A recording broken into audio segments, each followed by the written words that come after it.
Okay, this is a Fiskars Power Stroke Pruner. It's extendable. It has two ways to pull it. There's a lot of slack in that cord. That bit seems out of place. This is how I found it. I've figured it out. This bit seems okay. And oh, somebody dismantled the whole head unit. Okay, fine. What I've noticed is it doesn't want to cut or do a cut move, so you can't pull. This doesn't pull down.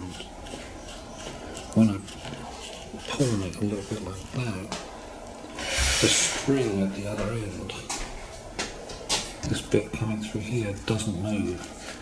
So I think there's a sliding piece in here, I don't know, that does all the actuation. We're going to take it apart to see what's going on. Can't hurt it any more than it is.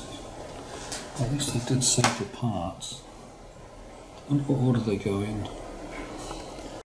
Okay, on the Fiskars website I did find this set of instructions for taking the head off and something about the traveller thing and rethreading all the cord as well. Might be fun. Okay, so a few taps with the hammer, was able to release it, and at the end of my finger down here there is something that appears to be stuck. So I don't know, I'm gonna push it somehow. I'm sure it's the travelling bit. When I compare this picture of the head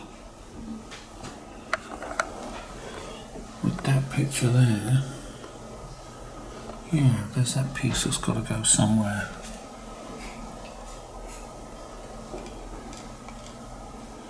That piece, where does that go?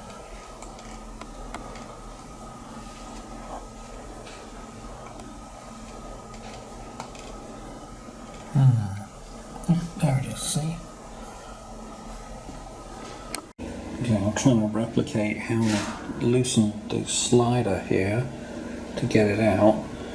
I used a screwdriver, wrapped the cord 2 or 3 times around it, and then got the blunt side of the blade against the top of the aluminum piece, and then sort of levered.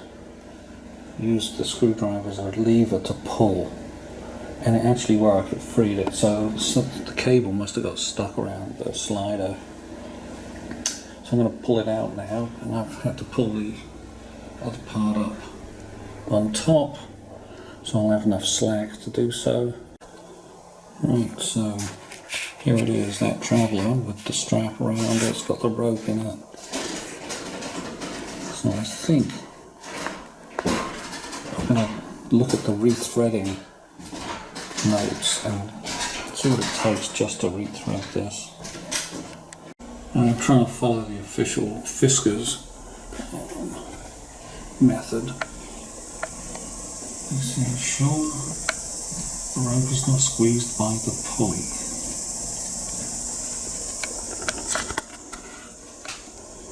So I'm trying to put that back in.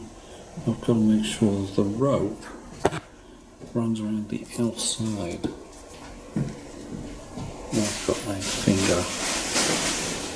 Because everything's black, isn't it? What a nuisance. And we've got the teeth closed, and the chain is going to have to be moved around the inside. So I think it means that this rope here is going to end up turned all the way around, so it minimises the chance of getting squeezed when it's in there. Okay, so I think I have it in properly. It's not rocking very much, and it seems to turn easily without feeling like it's rubbing on a rope. So it's as far around that way, clockwise, as I can get it. So the chain is all over this side, with the teeth closed. I think I'm in the same position they were on the Fiskars video now. And then put the bolt through and the pulley on. And it doesn't show very clearly on the Fiskars video, but I believe that spring washer goes here.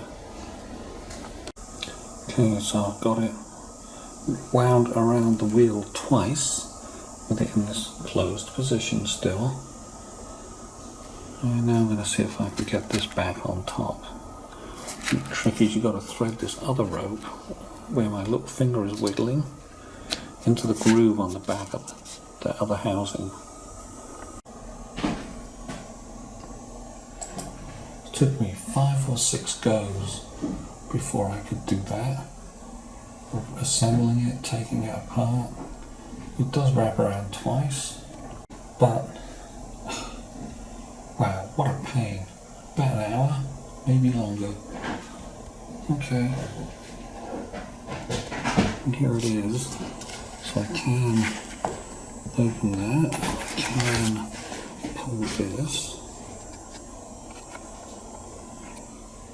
So open the jaws, it shortens the string. Pull the whole head here, it closes into the gap.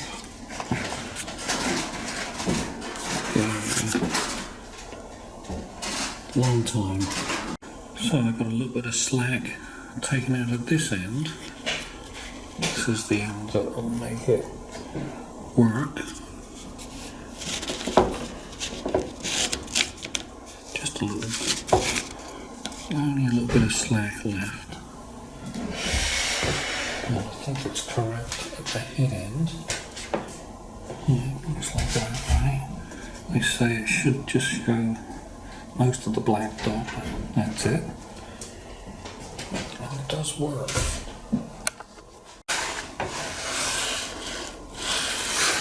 So it's activating. And the head is working. I'm going to call that done.